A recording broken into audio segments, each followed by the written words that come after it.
Mtazamaji, Mungu ni mwema kila wakati, na kila wakati Mungu ni mwema, na hiyo ndiyo asili yake. Leo tunakuletea story kuhusu mazishi ya mwenda zake Mchungaji Edward Maganga, ambaye mwili wake ulifukuliwa upande wa Vindo Voi na ukazikwa upande wa Makitao katika eneo la Mwatate. Karibu tuandamane hadi tamati.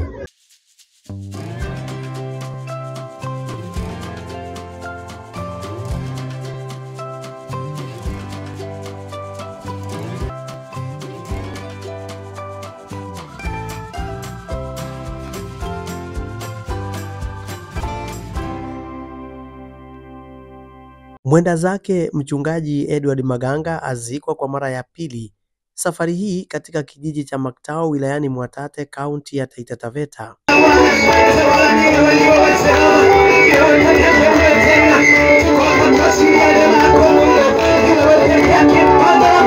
Ni siku ya huzuni, lakini pia ya heshima na maombi. Familia, marafiki na wenyeji walikusanyika kwa wingi kutoa heshima ya mwisho kwa mpendwa wao Edward Maganga, ambaye sasa amezikwa rasmi katika ardhi aliyozaliwa.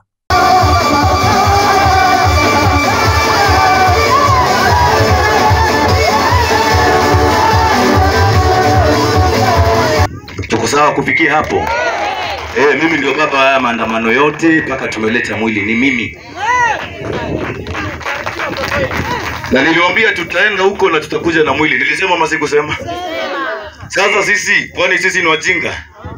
Mchungaji Maganga alifariki dunia mapema mwezi wa 4 mwaka 2025.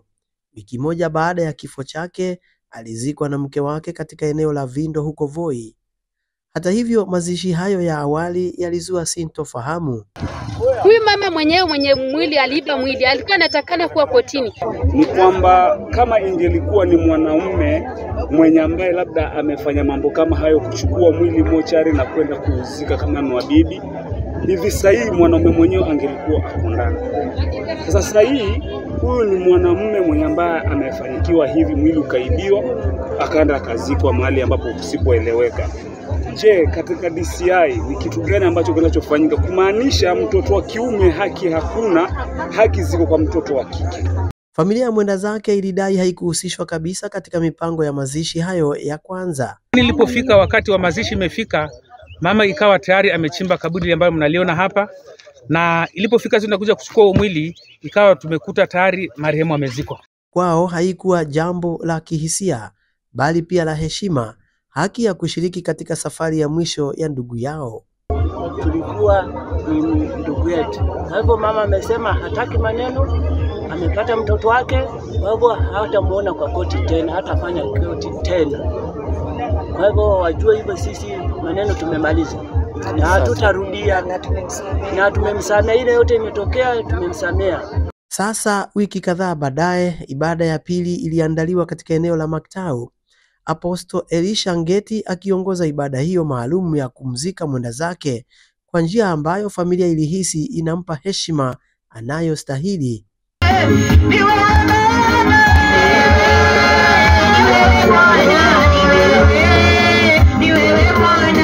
Wenyeji wa kijiji cha Makitao walijitokeza kwa wingi. Jina la Bwana libarikiwe. Nyimbo za sifa, machozi ya majonzi na sala za pamoja zilitawala siku hiyo, ishara ya umoja wa kijamii na upendo wa kweli.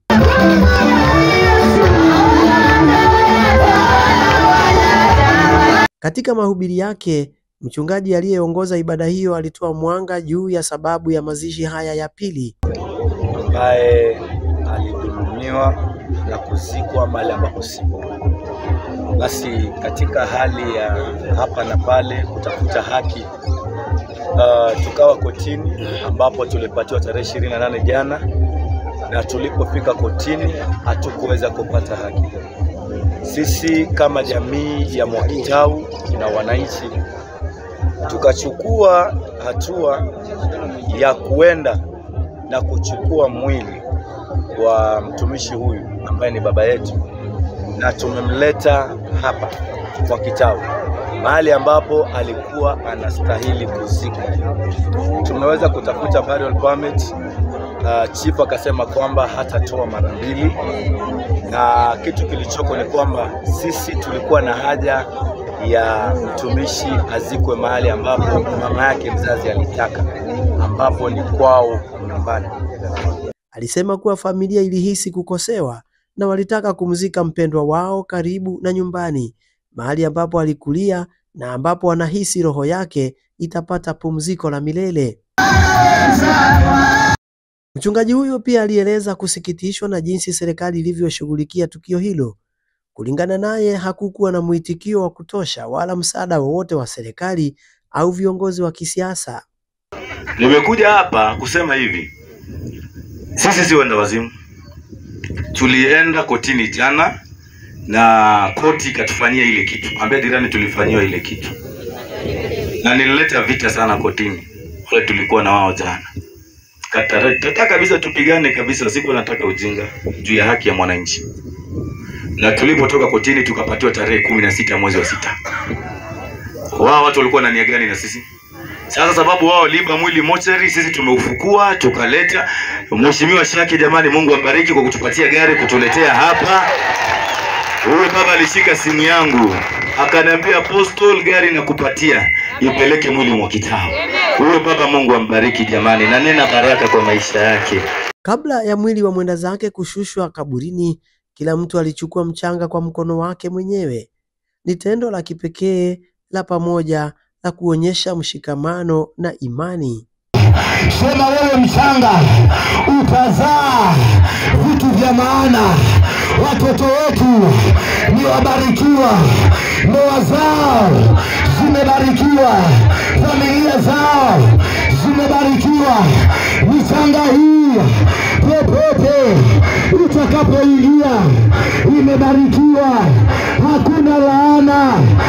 Waliomba, walilia, lakini pia walishukuru kwa maisha ya mtu aliyegusa wengi kupitia huduma na maombi.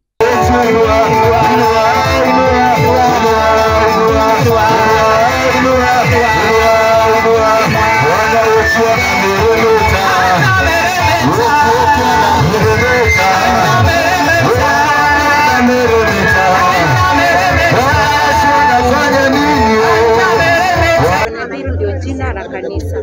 Kwa hivyo mimi mwanzo nimemshukuru Mungu sana, kwa sababu kuanzia pale tulianzia huduma Nairobi, akaja pia tukafanya huduma naye hapa Mwakitao, na ninashukuru Mungu manake pia alipoondoka duniani, tangu hiyo siku kulikuwa na mambo mengi, lakini kwa sasa hivi pia tumemrudisha hapa nyumbani. Kwa hivyo mimi nashukuru sana. Katika sauti za pamoja walikula kiapo kuwa wataendeleza urithi na maadili ya mchungaji Maganga. Sisi kuhudhuria mazishi haya tumekuja kama kwa kanisa la Deliverance Nation Ministry, sisi ndiye the former washirika. Tumeamua tuje tumstiri baba yetu. Kwa yote ambaye alishiriki katika kanisa hilo ako na ushuhuda kwa yale ambayo aliona. Mungu ndiye ametutetea, sio mwanadamu. Ni Mungu peke yake ndiye ametutetea. Maana kama ni mwanadamu tungeweza, lakini kwa sababu ni Mungu ndiye ametuwezesha, tumeweza tukachukua mwili jana. Hakuna polisi yote alikufuata, hakuna vurugo yoyote, mpaka tumefika, tumestiri mwili wa ndugu yetu. Hata mama ako na amani leo, mama anafurahi, hata sisi familia pia tumefurahi sana. Hata hivyo, katika tukio hili la pili hakukuwa na risala yoyote kutoka kwa serikali wala viongozi wa kisiasa.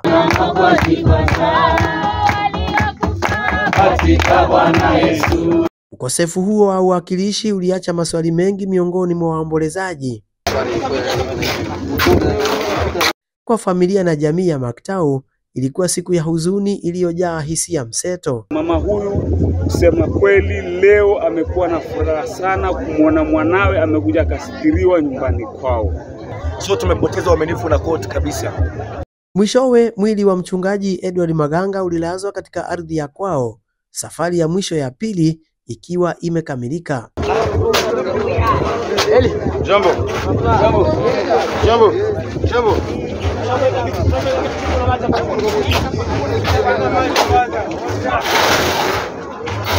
Safari ya pili, lakini yenye maana zaidi, safari ya heshima, safari ya amani. Hatimaye mtazamaji, mwili wa mwenda zake mchungaji Edward Maganga umeweza kusitiriwa katika kaburi hili baada ya familia kumfukua katika kaburi ambalo lilikuwa limechimbwa kule upande wa Vindo Voi, na wakaweza kumfukua kwa sababu walidai kwamba alizikwa Vindo na mkewe kisiri bila kuhusisha familia ya hapa Makitao katika eneo bunge la Mwatate. Hadi siku nyingine, na kuombea kila laheri. Kwa heri na Mungu akubariki.